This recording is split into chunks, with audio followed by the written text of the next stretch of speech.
الله من الشيطان الرجيم بسم الله الرحمن الرحيم الحمد لله الذي علم بالقلم علم الإنسان ما لم يعلم والصلاة والسلام على سيدنا محمد صلى الله عليه وسلم وعلى آله وأصحابه وجميع أمته إلى يوم الزحام Subhanaka la ilma lana illa ma 'allamtana innaka antal alimul hakim. Rabbi shrah li sadri wa yassir li amri wahlul 'uqdatam min lisani yafqahu qawli waj'al li waziran min ahli amma ba'du. Liridha'illah wa li syafa'ati Rasulillah wa ila hadratin Nabiyil Mustafa Muhammadin sallallahu alaihi wasallam wa ala alihi wa ashabihi wa azwajihi wa dzurriyyatihi wa ahli baitihi al-kiram khususan mu'allif hadzal kitab wa mu'assis hadzal musalla Baitur Rahman syaulillahi lahum al-Fatihah.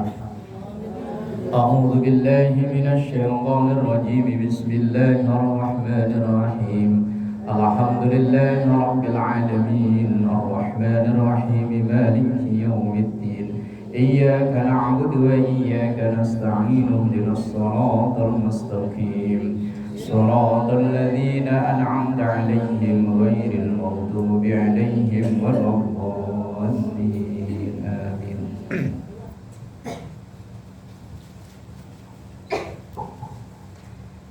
Bismillahirrahmanirrahim.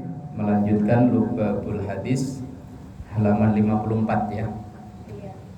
Hadis yang nomor 3. Qala Nabiyyu sallallahu alaihi wasallam, bersabda Rasulullah sallallahu alaihi wasallam, likulli syai'in, setiap sesuatu, alamun, mempunyai bendera. Alamun itu bisa dimaknai penanda, ciri khusus. Wa alamul imani, dan ciri khusus atau bendera iman itu as-sholatu, sholat. Setiap sesuatu itu ada ciri khususnya, ada benderanya. Bahasa lain, Indonesia ya ada bendera khusus. Semua negara di dunia punya bendera, penanda. Organisasi, ormas atau lembaga-lembaga tertentu hampir semua punya bendera, tanda. Lah, penanda wa alamul iman, dan penanda iman itu adalah as-sholatu, sholat. Iman itu kan ibarat seperti tripod. Ibu tahu tripod ya? Yang untuk naruh HP yang kakinya 3 gitu. Gini. Yang untuk naruh kamera, naruh HP itu kan kakinya 3. Lah kalau salah satu kok nggak ada, jomplang. Iman itu ada 3 unsur. Yang pertama, hatinya yakin. Yang kedua, mulutnya ngucap asyhadu alla ilaha illallah wa asyhadu anna muhammadar rasulullah. Hatinya yakin, mulutnya ngucap, badannya berbuat. Itu 3. Ketika ada hayya 'alas shalah, kalau imannya baterainya full, sinyalnya bagus, itu langsung jalan. Tapi kalau ada hayya 'alas shalah tapi kok sinyalnya jelek, baterainya tinggal berapa persen, cuman udah bunyi nit, itu yo entar ah. Lah kira-kira kita ini sehari-hari sering sinyalnya bagus apa sinyalnya apa yang kadang-kadang bagus, kadang-kadang jelek. HP itu kalau baterainya full, sinyalnya bagus, ada yang nelpon, ada kuota, langsung nyaut. Tapi kalau biar baterainya full itu berarti badannya sehat, seger, perut kenyang. Tapi kalau sinyal nggak ada, di telepon nggak masuk. Ada panggilan as-sholatu khairum minan naum. Itu ibarat ibu memanggil aja belum ada tulisannya berdering. Ibarat HP itu kayak gitu. Yo, Senin ini kan ada panggilan kumpul di Baitur Rahman setiap habis sholat duhur. Itu kadang ya sinyalnya bagus kalau cuacanya bagus ya. Begitu cuacanya nggak bagus, kadang ya sinyal ikut nggak bagus. Kalau sinyal-sinyal yang udah bagus, kayak simpati mau di hutan juga bagus. Tapi kalau saya makanya ngarah iritnya. Di Jakarta bagus, ntar kalau ke Bekasi ke sono, yang ke daerah Empang-Empang sinyalnya hilang. Nggak bisa ditelepon. Nah ibarat kita itu kadang iman itu kayak sinyal. Kadang bagus, kadang yo enggak. Tapi kalau yang sudah tertanam bagus, yo alhamdulillah. Lah pertanda sinyal bagus, pertanda iman bagus itu as-sholatu, sholatnya. Makanya kan di hadis yang lain yang mungkin sering ibu dengar, awwalu ma yuhasabu bihil abdu yaumal qiyamah as-sholatu. Pertama kali nanti yang dihisab, yang dipertanyakan oleh Allah di hari kiamat itu sholat. Kalau sholatnya baik, yang lain akan ikut ke bawah baik. Tapi kalau sholatnya rusak, yang lain ikut rusak. Makanya orang-orang tua dulu itu nasihatnya kalau anak mau pergi jauh, jangan lupa, jangan tinggalin sholat 5 waktu. Karena ini penanda khusus, bendera khusus bagi iman itu adalah sholat. Tadi saya bilang iman itu ada 3 unsur, hatinya yakin, mulutnya ngucap, badan berbuat. Ibarat ini nih, ini nyala, lampu nyala, AC nyala. Ini kita tahu semuanya ada strom. Lah iman itu ibarat strom, nggak kelihatan. Iman nggak kelihatan, tapi tandanya kelihatan. Mic bunyi, AC nyala, kipas nyala, lampu nyala. Lah kalau strom ada tapi kok AC nggak nyala, lampu nggak nyala, berarti ada yang konslet. Ngakunya iman tapi sholat enggak, itu berarti ada yang enggak tahu. Iya harus tanya ke ahlinya ini. Yang konslet apanya? Wong katanya ngaku iman, asyhadu alla ilaha illallah. Ada hayya 'alas shalah. Yo anteng ya. Berarti ada yang kita sering konslet gak di kita ini? Ya yang tahu kita ya kita sendiri ya, bukan orang lain ya. Yang tahu kita ya kita.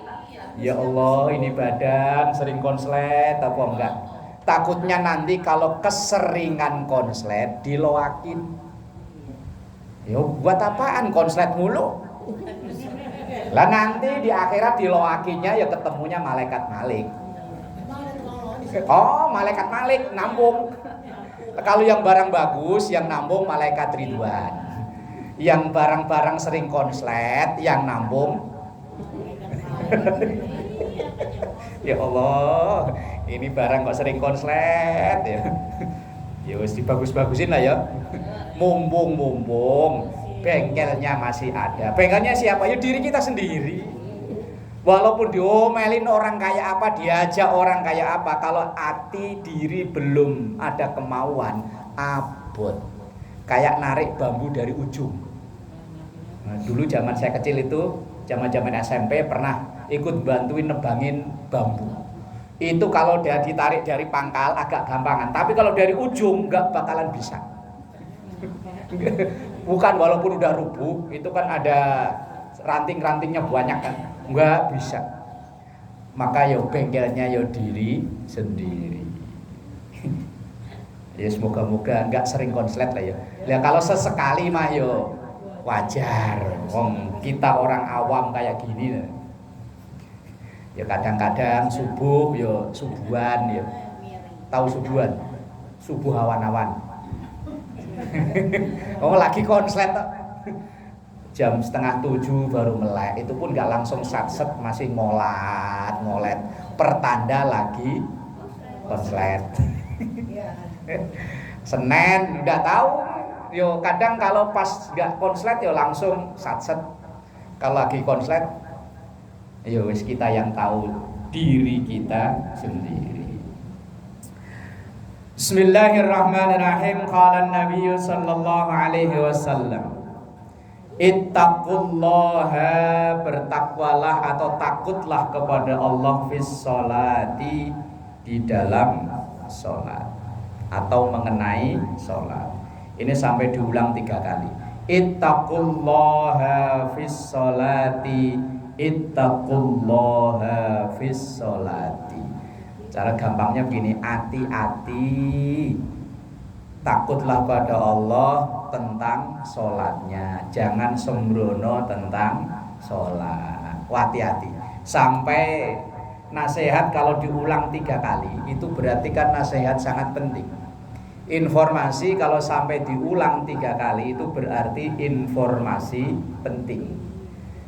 Umpamanya biasanya diumumin di masjid atau di musola, kok sampai diulang 2 kali, apalagi sampai 3 kali, berarti itu informasi penting. Nah, termasuk dalam hadis ini Rasulullah sampai mengulang 3 kali. Ittaqullaha fis sholati, ittaqullaha fis sholati, ittaqullaha fis sholati. Hati-hati, takutlah pada Allah mengenai sholat. Wis intinya jangan sembrono dalam masalah sholat. Sembrono itu dari awal, mulai dari wudunya hati-hati, jangan yang penting basah, memenuhi aturan yang berlaku. Jangan sampai wudu wajahnya cuma ditabukin pakai air, goblok. Padahal wudu itu kan ini harus sampai sini, kiri sampai ujung kuping, bawah sampai sini. Ini kalau cuma diginiin tok kan sini sama sini lewat. Takut bedaknya hilang. Jangan lagi lah. Wudu tangan ya sampai sini, minimal sikut basah, syukur-syukur lebih, kaki ya sampai mata kaki. Pakai mukena, hati-hati ketika sujud, walaupun berdiri kelihatannya nutup, tapi kalau sujud bisa jadi kebuka. Untuk cari aman pakai kaos kaki, itu aman. Biar mukenanya udah cingkrang, kalau sujud tetap tertutup. Kalau laki biasanya yang anak-anak muda seringnya pakai kaos yang agak nyetrit, begitu rukuk sujud lesung pipit kelihatan. Itu kalau sampai 1 rukun full kok terbuka, maka batal sholatnya. Yang ibu-ibu ya begitu, mukenanya hati-hati. Nah, kemudian di dalam sholatnya dan kemudian setelah sholatnya.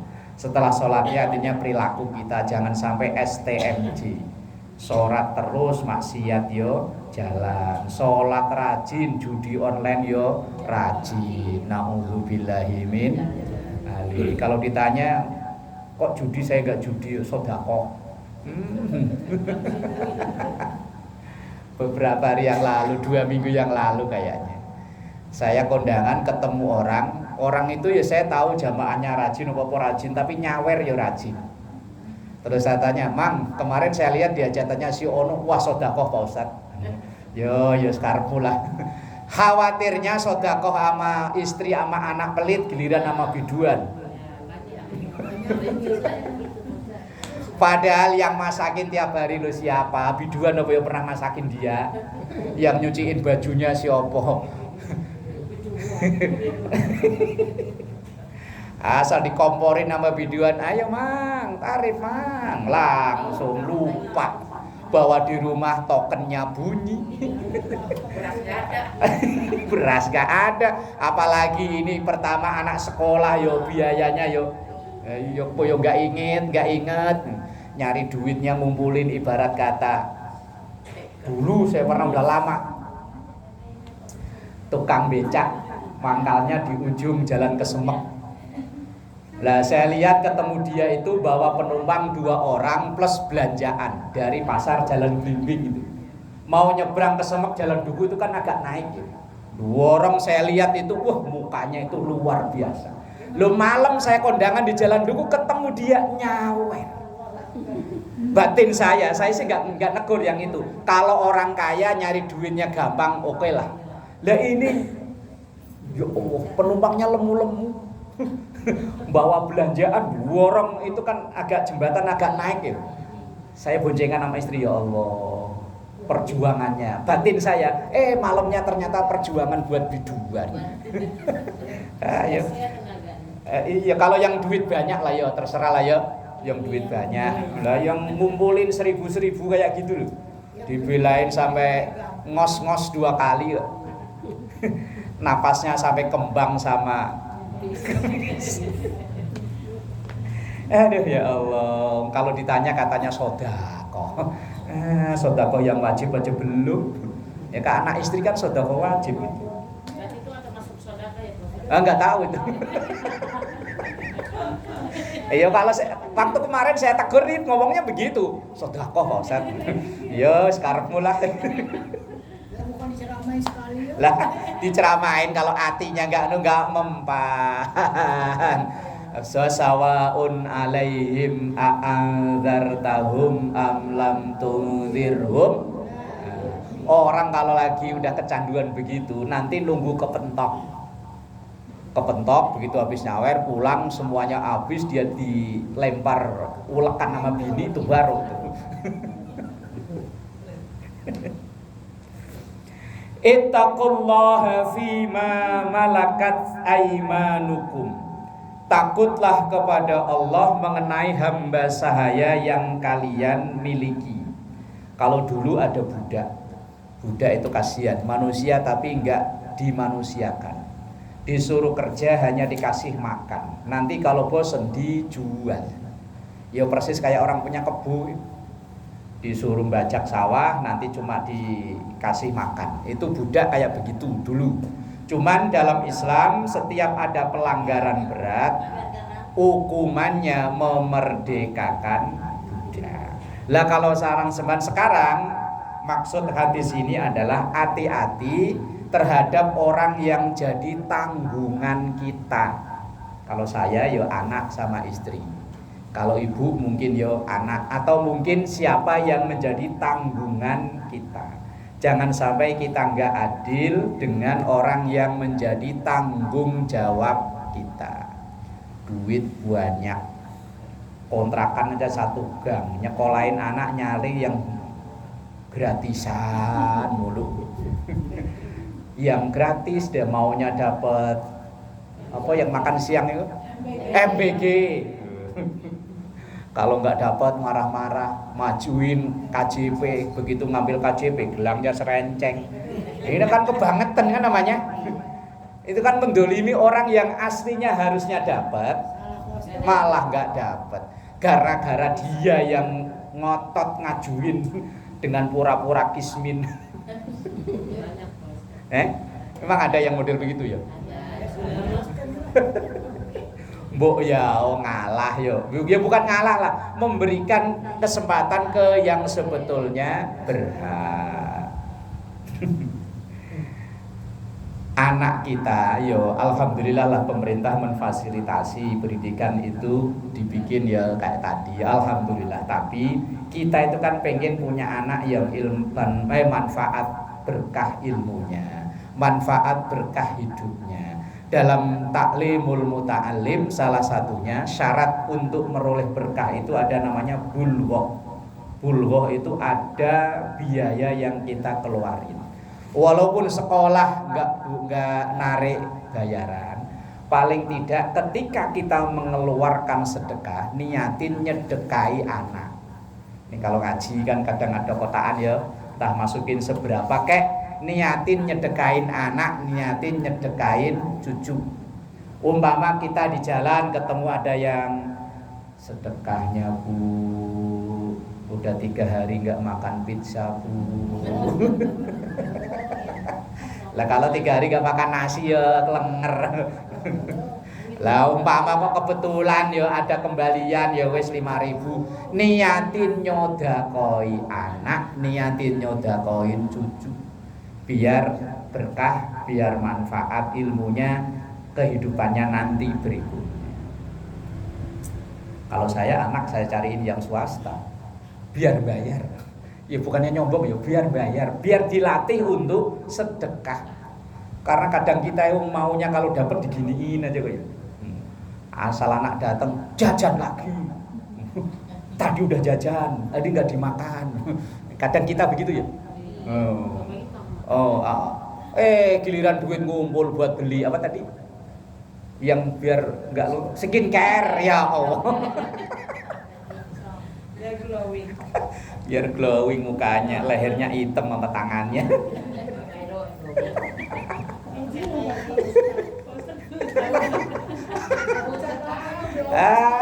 Ya kadang itu ya nggak sengaja pernah bareng ngantri di apa itu di fotokopi itu loh, sebelah saya. Orang kebetulan pakai lengan pendek. Kan begitu saya nengok, ya Allah wajahnya putih tapi ininya ireng.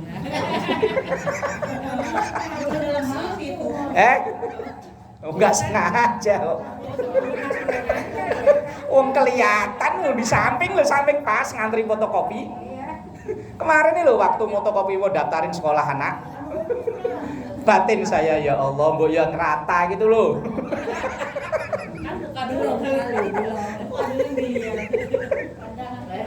Lah kalau pakai jilbab kan samar ya.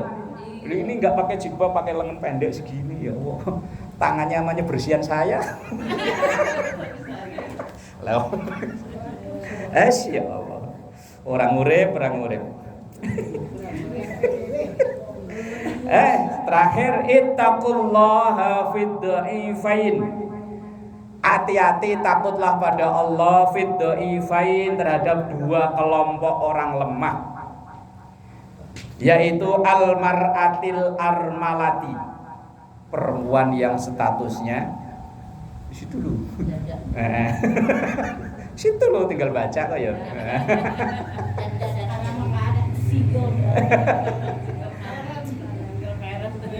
Kenapa dulu Rasulullah sangat perhatian? Karena dulu wanita itu kan nggak ada yang berkarir, nggak ada yang punya penghasilan. Karena memang keamanan wanita keluar rumah itu berbahaya. Kalau zaman sekarang malah pinteran bininya, malah lakinya nyari duit. Kayak sinetron itu loh, Ustadz Kemet itu dulu sinetron apa itu? Dunia terbalik. Bininya pada pinter nyari duit, lakinya cuma di rumah ngomong, ngantar sekolah, masak. Ya Allah. Lah iya.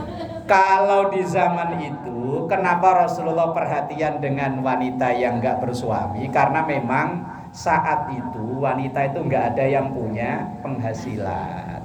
Ya penghasilannya kalau saat itu ya, kalau misalnya ada seorang istri yang dicerai oleh suaminya, itu yang menanggung kehidupannya kakak dan adiknya. Pokoknya keluarga dari istrinya itu, yang di perempuan itu. Lah kalau sekarang, ya tadi malah kalau asal ada pertengkaran dikit, ceraiin gua. Lebih enak jadi janda. Kayak di TV-TV loh, sinetron. Lah kalau zaman dulu memang begitu cerai, wanita itu sama sekali nggak punya penghasilan. Dia kembali ke keluarganya. Lah yang ngasih nafkah sehari-hari itu kalau dia punya kakak ya kakaknya, kalau punya adik ya adiknya, kalau masih punya orang tua ya orang tuanya. Lah makanya saat itu termasuk kaum yang dha'ifain tadi loh, kaum yang lemah. Nah, kalau sekarang statusnya udah berbeda. Kadang malah lebih pinteran perempuan nyari duit daripada laki-laki. Umpama kasus contohnya banyak. Ada seorang wanita suaminya meninggal, dia punya anak 4. Itu anak keurus, ekonomi jalan. Coba kalau laki ditinggal istrinya meninggal punya anak 4. Alah. Anak enggak keurus, semandi sehari belum tentu mandi. Survei membuktikan iya kan? Iya. Berarti ternyata lebih kuat perempuan ya. Iya. Saya jujur apa adanya kok. Saya di rumah itu kalau Ramadan biasanya asal anak sekolah libur kan istri pulang. Itu rumah saya serasa kayak nggak berpenghuni. Di wastafel cucian piring yo numpuk. Di mesin cuci itu baju sampai saya gini-giniin. Ya Allah, ternyata laki-laki biar kelihatannya sangar nggak ada apa-apanya. Baru ditinggal iya. Baru ditinggal berapa hari aja udah rasanya. Ittaqullaha fid dha'ifainil mar'atil armalati. Artinya hati-hati terhadap wanita yang lemah, yang janda itu. Mereka butuh wasobiyil yatimi, dan anak yatim. Anak yatim itu bisa membawa keberuntungan, tapi anak yatim yo bisa membawa sial. Kalau dibaikin ya membawa baik buat kita, tapi kalau kita dolimi ya membawa sial buat kita. Ini cerita wallahu alam, tapi cerita kejadiannya udah lama banget. Ada panti asuhan. Ya memang panti asuhan itu dulunya katanya penghuninya banyak. Tapi kesini penghuninya itu tinggal nggak nyampe 10 orang.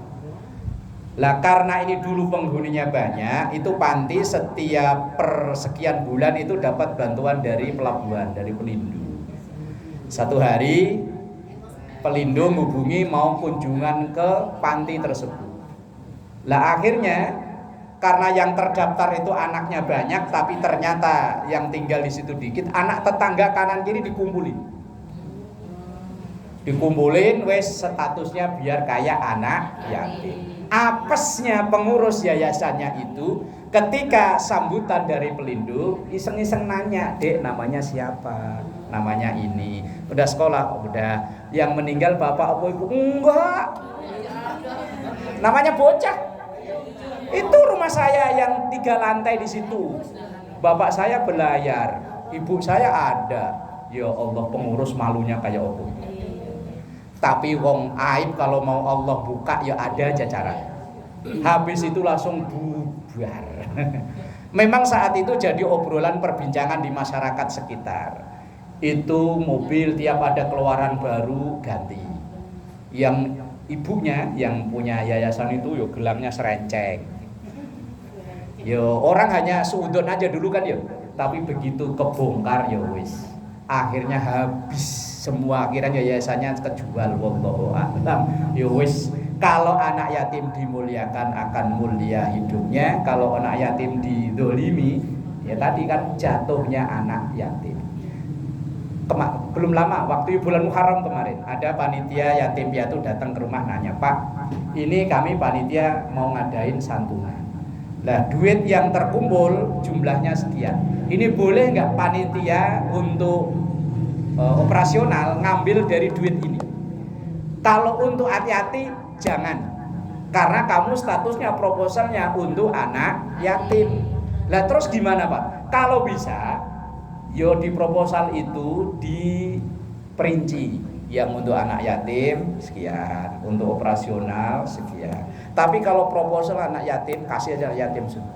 Akhirnya malah nggak jadi ngadain acara-acaraan. Daripada buat uang nyewa tenda, nyewa sound system, mending itu amplop anak yatim digedein, wes anterin ke rumah masing-masing, nggak usah dipajang dulu itu anak yatimnya. Gitu Pak? Ya iya. Daripada kita ngati, kita niatnya baik, tapi kalau nanti yang jatuh ini duit yang seharusnya haknya anak yatim malah kita yang makan sebagai panitia. Nyewa tenda, nyewa sound, nyewa macem-macem buat ngamplopin yang ceramahnya juga ya. Iya, hati-hati. Ya lebih baik ada operasional khusus. Khawatirnya niat baik tapi salah menjalani, khawatir ini harta anak yatim. Yang ngambil harta anak yatim bukan hanya yang terang-terangan milik anak yatim diminta, bukan. Yang itu juga bisa jadi. Makanya yuk Rasulullah Shallallahu Alaihi Wasallam sampaikan, ya ayatnya malah ibu-ibu apal ya, sering dibaca kalau sholat ya, yang ara'aital ladzi yukadzibu biddin, sering ya, apa jarang-jarang? Sering ya? Enggak khawatirnya talkul melulu. Ya sesekali baca yang itu. Fadzalikal ladzi yad'un ara'aital ladzi yukadzibu biddin. Tahu enggak siapa orang yang mendustakan agama? Kayaknya beragama tapi bohong. Yaitu alladzi ara'aital ladzi yukadzibu biddin fadzalikal ladzi. Nah, mereka yang enggak peduli dengan anak yatim, kayaknya nyantuni tapi ternyata nyari penghasilan di situ. Bikin proposal ke sono kemari dapat 10 juta, yang buat anak yatim cuma 2 juta, yang 8 juta ngandang. Iya, ini kan fadzalikal ladzi yad'un. Niatnya baik tapi hati-hati ketika suatu saat misalnya ngadain acara kayak begitu, biar deal awal yo umpama bikin proposal anak yatim sekian, operasional sekian, biar jelas orang yang nyumbang juga oh iya. Kalau hanya full anak yatim maka yo full anak yatim sesuai akadnya. Wallahu a'lam bishawab. Al-Fatihah.